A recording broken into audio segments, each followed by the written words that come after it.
fancy photos. Right. That takes whatever. You do a minute and 40 seconds of we're the greatest in the world, so and so. You do a minute of the title girl telling you how wonderful title insurance is. You do another minute and a half. You're done. Right. I don't think anything else.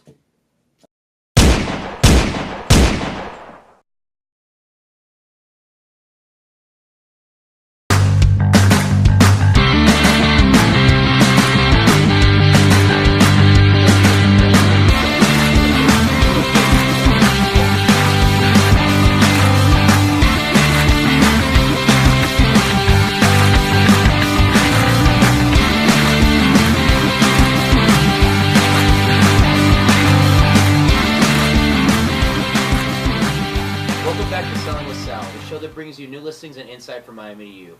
I'm your host and fellow peer, John Porter, here with Sal DeViti Realty. And Sal, the topic of the week is closing and what to look for.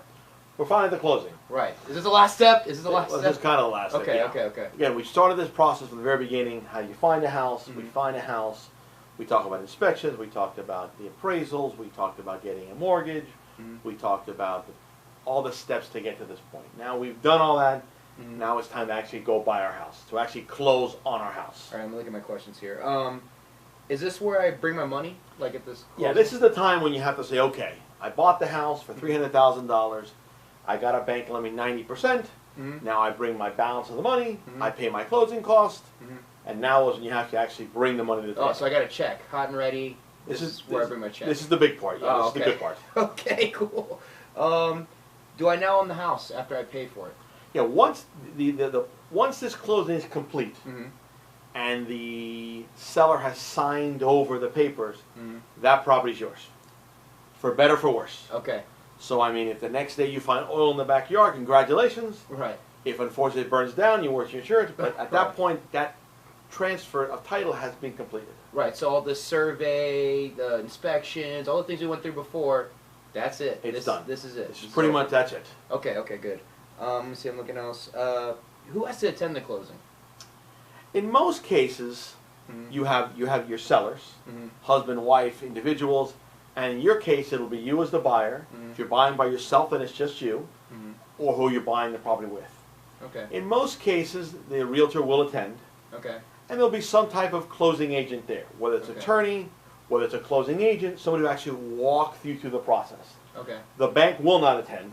Okay. The bank simply sends their documents to the closing agents, along with the funds of their part of the financing. Okay, and then you with your check ready to go. And you bring your money, which usually today is actually a wire. There's no more checks. Yeah, but your funds are good that day. Right. Okay, cool.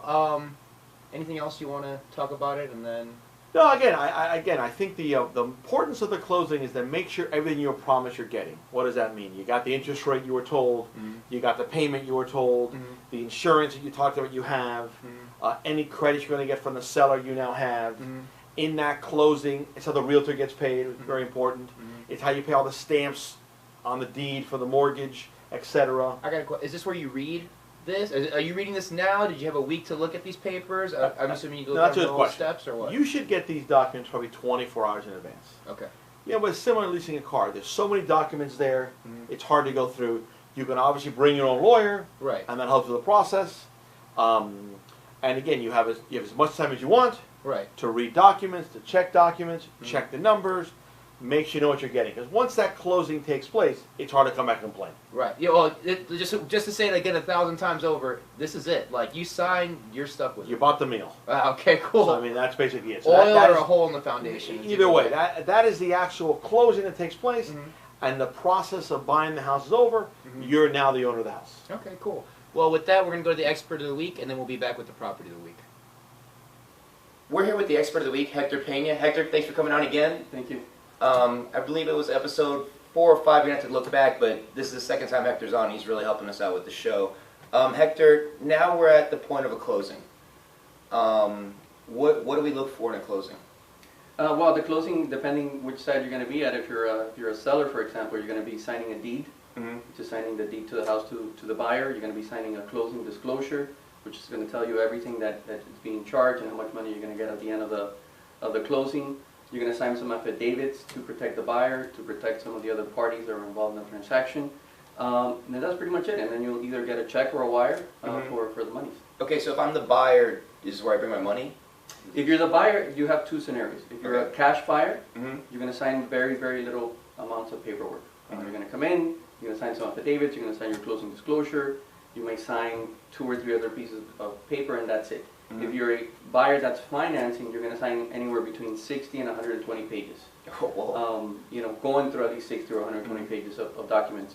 That would include your mortgage, your note, all the lender documents, all the lender disclosures, anything that has to do with the process of acquiring that loan, and it's going to be a stack of paperwork. So it depends if you're a cash buyer, if you're a financing buyer, and from the seller side, the same thing. If you're seller financing, you're going to be signing a little bit more documents. Okay, where does the closing take place? Is it in Generally, office? right here in a place like this, at a conference room, and right now because of the regulations, we'll bring in the buyer first or the seller first, whoever gets here first, get those documents signed, get them out, and then bring the buyer or the seller. So you don't meet each. We try not to put the buyer and seller together just to keep privacy issues, especially if it's a financing document. There's going to be social security numbers and stuff like that. We don't want to disclose that Okay. to any of the parties. Yeah, that's good. Let me look down here. I guess my last question is, what about a walkthrough? If I'm buying it, I want to see what I'm going to buy. If you're the buyer, you would get with your realtor, Mhm. and your realtor will take you to the property either the day of or the day before. The closing is supposed to take place. You would take your walkthrough, make sure the property is broom swept and Right. there's no issues with it. Make sure all the appliances are there, or what have you, and then you come to closing either that same day or a day after. Okay, cool. Hector, do you have anything else for a closing for us? It's not complicated. The majority of the work is done by the parties, like our company or any title company or attorney that does this type of work. The bulk amount of work is done prior to the people getting home. Okay, cool. Hector, thank you again for Thank you coming for having on. me. We'll be back with the property of the week. Thank you to the expert of the week. And Sal, since this is our last step and a very crucial step, is there anything else you want to add about a closing? Or? Yeah, what we didn't cover was you need to make sure that your realtor gives you a final walk through the property. Okay. What does that mean? Before closing, a day before, the same day, you want to walk through the property, make sure your seller's out of there, Right. and make sure the property's in the same shape you thought it was going to be in. Okay. Because the last thing you want to do is close, get a key for the house, and go back, and there's someone living in the house, or more importantly, or as importantly, there's some damage, something you didn't see. Okay. So you want to request from your realtor and from your seller to do a final walk through the property as soon as you can. Ask for the closing. You don't want to do it a week ahead of time, either the same day or 24 hours. So you make sure it is what it is. Okay, and then I guess this kind of leads. I don't know if this is a stupid question or not. Where do you sign the papers? Is it the listing agency? Closing Obviously, you do the agency, walkthrough in the property you're buying, Obviously. and then after you go to the actual closing agent. Okay. Either it was a law office, a title company, and that individual represents the lender. Does not represent you. That's not your lawyer. Oh, okay. So if you don't feel comfortable, you need to bring your own lawyer, and that is a separate expense you pay for. Okay. Yeah, I'm trying to think. Is there anything else you want to add? No, I mean, the expert of the week obviously covered some good stuff too. Okay. But I think with what we've covered in this, we kind of get a good feel of what you're up against. All right. Let's go into the property of the week, Sure. Sal. The property of the week this week is 9701 Southwest 96 Court, Miami, Florida 33176. Again, that's a listing we have, a big reduction, big house in the Baptist area, part of Miami. Beautiful house. It's almost an acre of land, 4,000 square feet. A great property and a great purchase.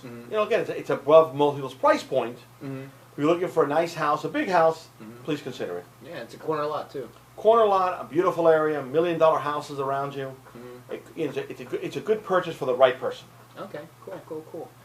Sal, do you have anything else for the week? Or, I mean, this No. is kind of the closing of our 12-step Yeah, deal. we'll have one more show, I think, to kind of recap the entire series. Again, I think that it was an important part. It's a culmination of a process to finding a house at this point. We've had a lot of great experts, a lot of good information. And again, like you said a couple of times, if you want to go back, see one of the steps, Right. and then kind of fill in and go forward. But I think it's hopefully been helpful. That's what I'm hoping. And I think moving forward, are we going to go a different route, or we're still kind of working on that one, aren't we? Yeah, I think we're working on some ideas. We want to continue to give people information. We want to continue to give people knowledge. We're not sure the format, but we'll be around, that's for sure. No, we'll definitely be back with maybe another 12-step process on something else. Something else. Okay, cool. And if anything, please like and subscribe again.